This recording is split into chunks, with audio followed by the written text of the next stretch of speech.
Tolerance and Equality by Alan, Karina, Keone, and Maddie.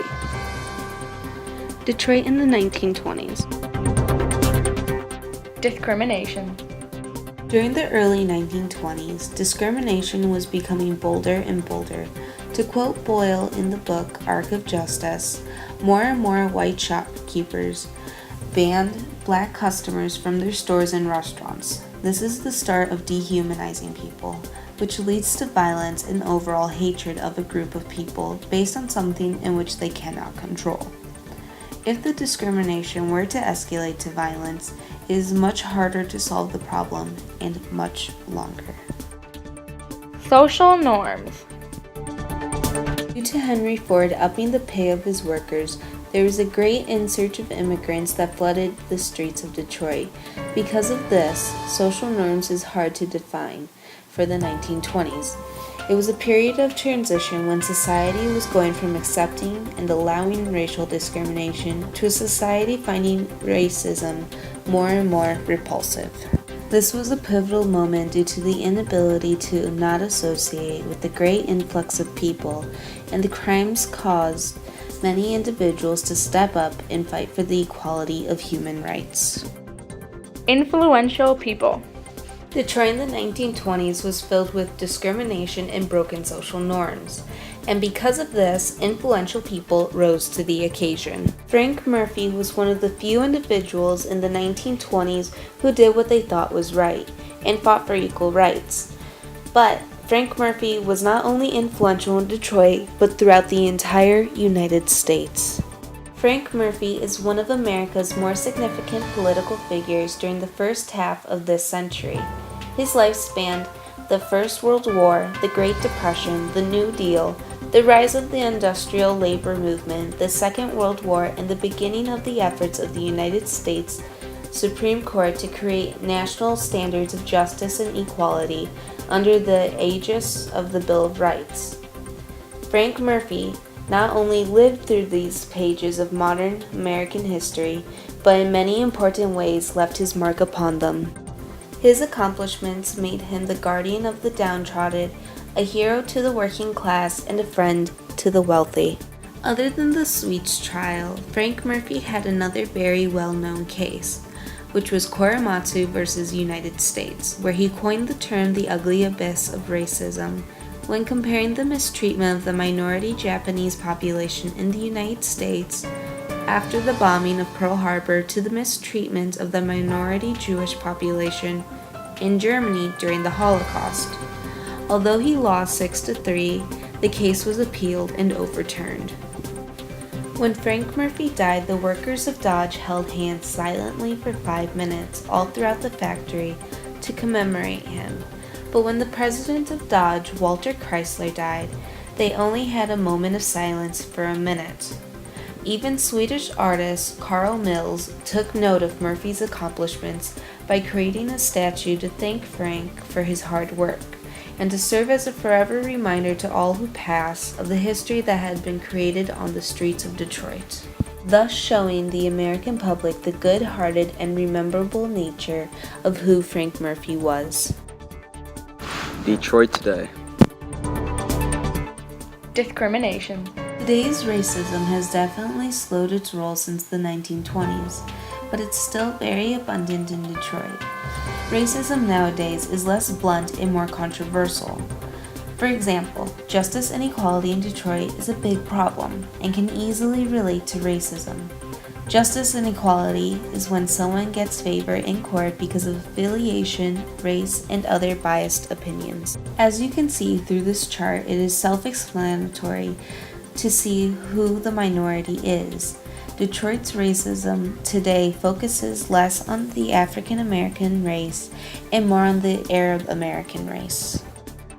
The possible and most likely reason behind the discrimination towards local Arabs is the 9/11 terrorist attacks.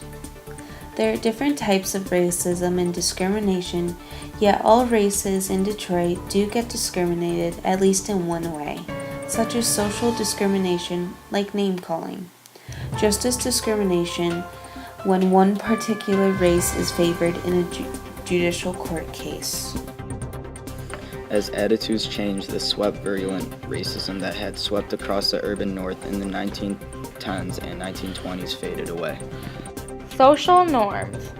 According to the U.S. Census Bureau figures, average incomes for a household of a resident of Detroit is $30,142. The national household median income is around $50,000.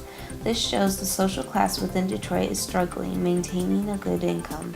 It's interesting how one of the wealthiest cities in the United States is right around the corner from one of the poorest. Compared to Bloomfield, the success rate of children living in Detroit is far less than Bloomfield.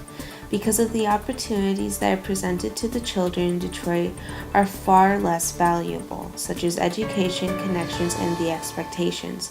Expectations are low. For example, school attendance due to the lack of resources is necessary for them to bribe their students to come to school so that they can receive more funding. Influential people. Kwame Kilpatrick is very influential in Detroit, but not in a positive way. Kilpatrick is the former mayor of Detroit. He resigned as mayor after being convicted on felony counts, including perjury and obstruction of justice. This event by Kwame was very influential towards the whole state of Michigan, not just Detroit.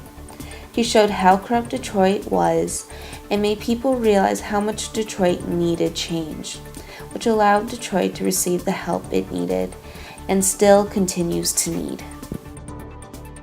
Overall, racism of African Americans in Detroit has gradually decreased. However, discrimination of Middle Easterns has escalated. Bloomfield Hills in the 1920s. Discrimination. Unlike Detroit, Bloomfield Hills was not as diverse. Therefore, discrimination was not apparent. Social norms. What is now Bloomfield Hills was a farming area until the turn of the 20th century when wealthy Detroit residents bought up the land. According to Arc of Justice, most Negroes lived in Black Bottom on the eastern end of downtown Detroit. When he first came to the city, Ossian had lived there himself, but established physicians, doctors with solid practices, and families to raise almost always lived in better neighborhoods, and Ossian wanted nothing less for his young family. In the past, those in Detroit who were wealthy and looking for a better life traveled to Bloomfield Hills. Because only the wealthy were able to move, the majority population of Bloomfield Hills was Caucasian. Influential people. George Go Booth, while originally from Toronto, lived in Detroit for a while before eventually coming to Bloomfield Hills. Here, he brought art and culture with the creation of the Cranbrook House. Following this establishment was the formation of 6 other institutions in Cranbrook. Bloomfield Hills today.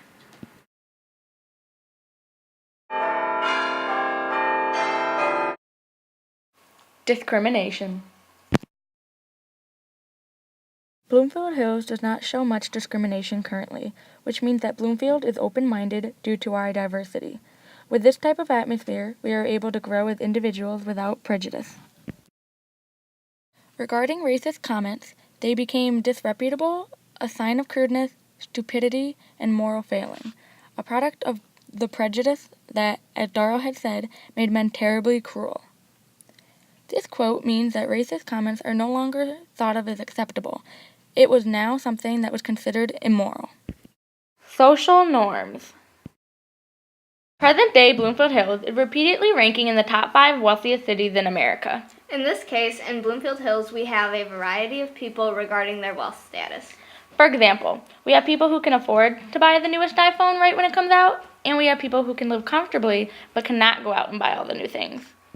Being in a wealthy place like Bloomfield Hills means that there are standard expectations that go along with living in this particular city. For example, the typical accepted jobs in Bloomfield Hills is being a lawyer, doctor, engineer, and businessman. Any other job is considered meaningless. Because the standards are so high, it allows young people to strive to be the best they can be. On the other hand, it can be viewed as a bad thing because it raises our expectations and we fail to appreciate the simple things in life. Millennials in Bloomfield Hills are diverse in nature. When you look at the friend groups in this district, you will not be able to find them due to the intermixing of races and religions. For example, when a student of Bloomfield Hills goes off to college, we do not act as the typical student. Adjusting to dorm life tends to be far more difficult because 1, they are sharing a room, 2, the room is smaller than their previous room from themselves, and finally, when we leave the campus and it looks unappealing, we tend to think, I could never live in a place like this. To end on a positive note, Bloomfield is far more diverse than the majority of the cities in the United States, which gives us a different perspective to learn.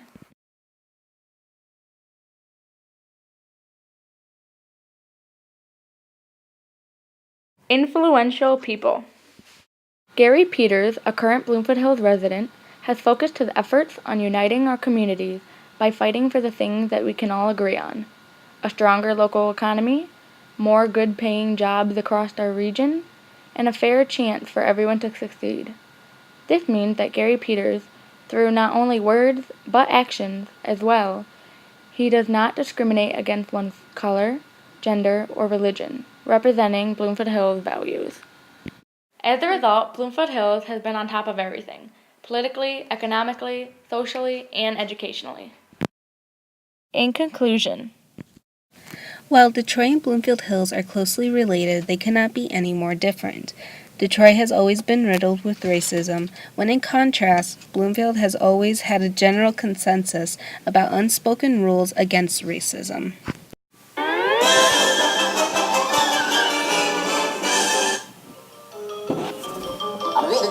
That's all, folks.